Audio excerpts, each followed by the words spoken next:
So I feel like this is a little bit of a controversial topic because aren't we all sensitive sometimes? Aren't we all triggered and get overwhelmed and shut down and become reactive? Of course, what we're really trying to learn is how to deal with this other person, this difficult person, this sensitive person, this offended person who's becoming defensive now. But we also want to make sure that we're watching this video and thinking about our own selves because we've all done this at some point. There are 4 types of sensitive people. There's an empath, there's someone who's highly sensitive, there's someone who is just emotional, like either in an emotional state or a very emotional person, or someone who is just an offended person. If you are a highly sensitive person, then you have been called too sensitive before and this triggered you. Anyone who does call someone too sensitive, especially someone who is highly sensitive, it's just basically a manipulation tactic.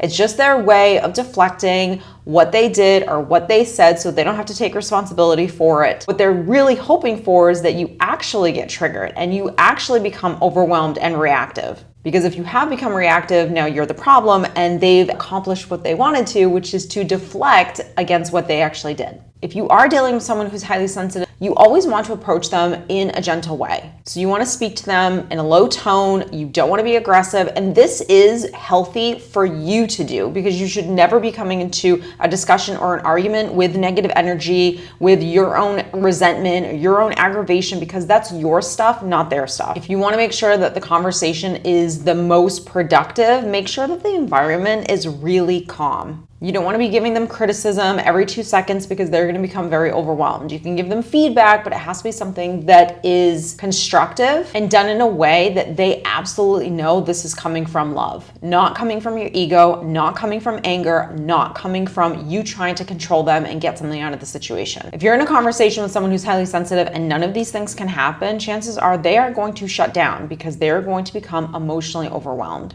The most important thing to do with anyone, especially someone who's highly sensitive though, is to be consistent. If you are consistent with your approach and how you approach them, you are essentially giving them a safe space. And so they will link. When I have conversations with you, they're healthy, they're calm, and they're productive, and I want to have more. If they link that they're aggressive and you come to the table with all your anger and demands and frustration and all of those things, they're going to shut down. And this is really true for anyone, not just someone who's highly sensitive. The key thing when dealing with someone who you know is highly sensitive is just to be very aware that they get overwhelmed in certain environments. So whether it's a lot of noise, whether it's a lot of lights, like they just get overstimulated very easily. And so it won't allow them to kind of like calm down and get back to that center so they can be able to have a healthy conversation with you if all of these other things are happening in the background. If you're dealing with a sensitive person and they are empathetic, highly empathetic, they are an empath.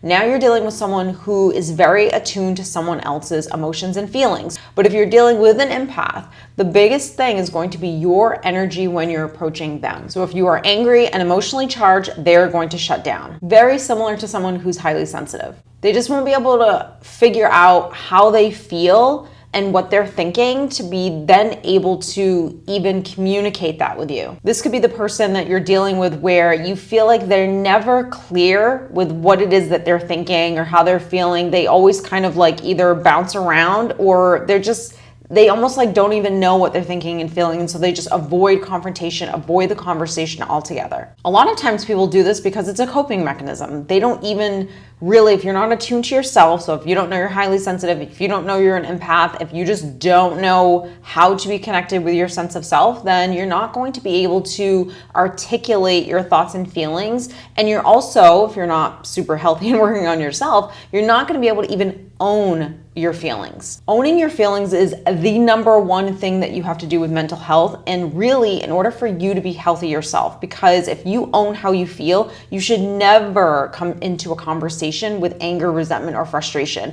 You should have already dealt with that on your own, off to the side. Not saying that you can't feel it, but you should have already dealt with it before you got into this conversation with this person. So this whole video is, yes, about teaching you about other people and how to approach them, but it's also about you taking responsibility for yourself. We have all in our life had points where we have just been emotionally overwhelmed.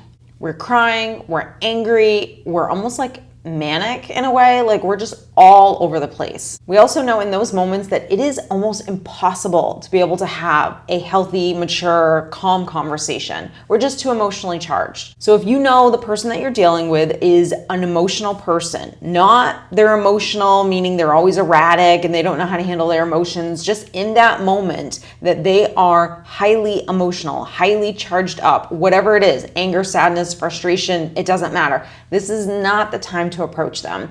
Usually, this is what happens in arguments. The two of you are kind of going back and forth. Each person might be getting a little charged, and you both want to like continue this conversation, because really what you're trying to do is just control the other person. So if one of you were actually healthy enough to be able to raise your hand and say, you know what? I'm getting emotionally overwhelmed right now. I'm getting emotionally charged up. I need to go take responsibility for myself over there in the corner, and I'll come back to you in a little bit.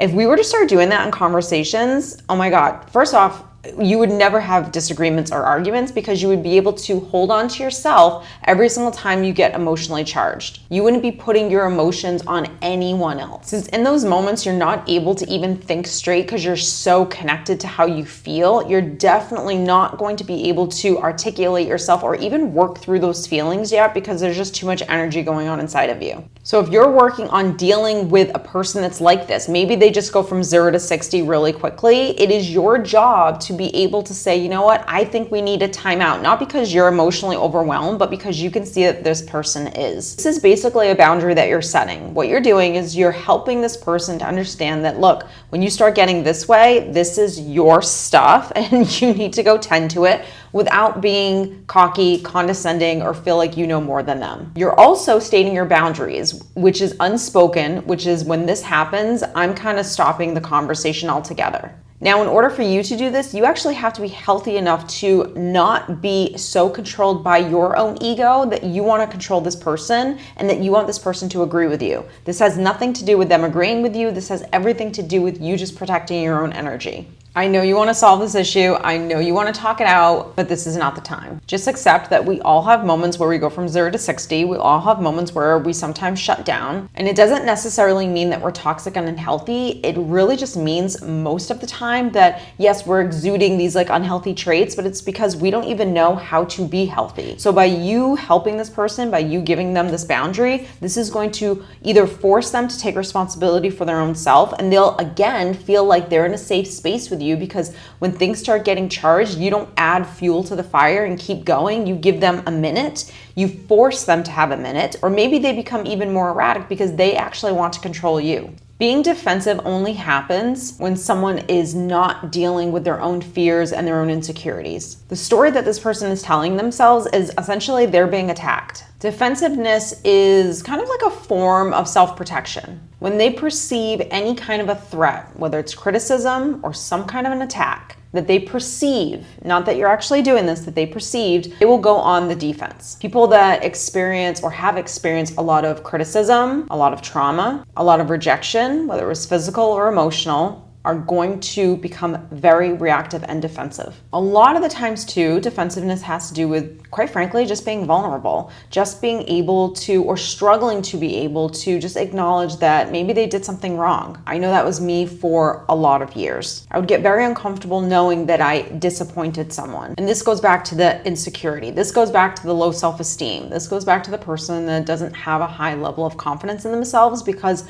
we're all human, we're flawed, we're not going to do it right every single time. And when you're confident, you understand that concept. It doesn't mean that you make excuses for your behavior, but it does mean that you know how to give yourself a pass, do better next time, and move on. You don't hang on to something forever and ever where it kind of starts chipping away at your sense of self, where you then feel insecure and not good about yourself. People that can get very defensive, very, aggravated, over emotional, all of those things, a lot of times it really has to do with just stress and being extremely fatigued. When we're dealing with high levels of stress, fatigue, we're emotionally exhausted, it's going to really hurt your ability to handle a difficult conversation, criticism, any of those things. And so you're just going to go on the attack. If you're dealing with any of these situations, or if you've even done them yourself, remember, take responsibility for yourself. Really work on yourself, because you're not going to stop being defensive and shutting down if you keep blaming the other person. But if you're dealing with a person that's a little difficult, a little sensitive at times, a little defensive, here's what I want you to do. Number one, don't get your ego involved. And I know this is probably the hardest thing in the world. This means that you're not going to be reactive. You're not going to get emotionally charged. You're not going to go to their level. When your ego is triggered, it's because you're trying to control that person and the situation. Number two, sounds easy, but you absolutely have to remain calm. So if you don't take what this person is doing personally, then you will be able to stay calm. If you know how to hold on to yourself, you will stay calm. Cannot tell you how important it is to remain calm in this situation, because if you don't, that person is just going to match your energy. If you're getting aggressive, then you're not basically giving this person that safe space in order for them to like pull that wall down a little bit and become vulnerable with you, or feel safe enough to actually have this healthy conversation that you're really hoping for. When I also say don't get triggered by your ego, what I mean by that is you might want to resolve this right here and now, but you have another person in the mix and you can't control that person. So I can't tell you how many times I've been on the phone with people that are just so frustrated because they want to hash this conversation out. They want to be able to understand this person, and it's all coming from a really great place, but you can't control that situation. And so the more you try to push this conversation, the more you're just going to get backlash. Understand that when you're healthy, when you're calm, you will always instate boundaries. And that is the most important thing. Those boundaries are helping you as well as that other person. It doesn't mean that that person's going to become healthy themselves and want to take responsibility for their own feelings. No, they might become very defensive, reactive. They might completely shut down. They may never really want to ever have that healthy conversation with you. But the more you actually do this, the more you're going to start to see who that person is. And that's the most important thing, is you want to be able to learn the people in your life and where they're at. Like, what level are you at? Where can you go the furthest in terms of being healthy, and where are you just absolutely not capable? And that's when you can really assess who you should have in your life and who you need to learn either to, exit out of your life or have really good boundaries with. So I hope you enjoyed this week's video. If you did, don't forget to like, share, comment down below, subscribe if you haven't already, and I will see you guys in my next video. Take care.